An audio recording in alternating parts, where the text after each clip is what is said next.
Hi అండి. అందరూ ఎలా ఉన్నారు? ఇవాళ ఇన్‌స్టంట్ దోస. ఒకే ఒక ఐటెమ్ ఉంటే చాలు. మనము స్పాంజీగా, మెత్తగా పిల్లలు కూడా ఇష్టపడేలాగా చేసుకోవచ్చు. అది ఎలా తయారు చేసుకోవాలో చూద్దాం రండి.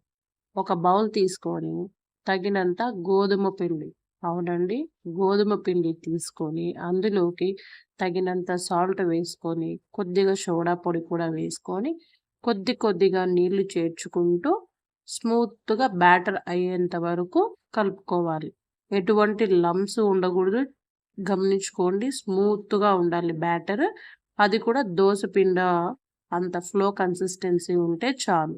చూడండి, ఇక్కడ నేను చూపిస్తున్నట్లుగా ఉండాలి ఆ పిండి.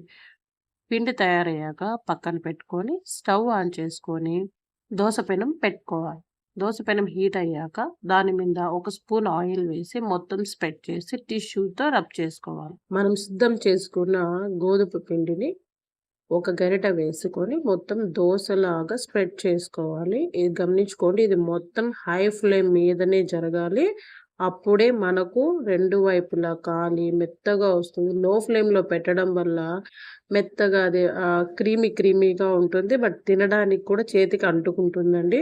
ఈ దోస కాలుతున్నప్పుడు చపాతీలాగా పొంగుతుంది. బబుల్స్‌గా మీరు చూస్తున్నారు కదా వీడియోలో. అలా పొంగుతుంది. ఒకవైపు కాలాక మనము ఒక స్పూన్ ఆయిల్ వేసుకొని మొత్తం స్ప్రెడ్ చేసుకోవాలి. ఒక వైపు కాలాక రెండో వైపు కూడా తిప్పుకొని హై ఫ్లేమ్‌లో పెట్టుకోవాలి. హై ఫ్లేమ్‌లో మనము ఈ దోసని తిప్పి చూస్తే ఒక సైడ్ దోసలా, ఒక సైడ్ చపాతీలా ఉంటుంది. బట్ మీరు ట్రై చేసి చూడండి. చాలా బావుంటుంది. మీకు కూడా నచ్చుతుంది.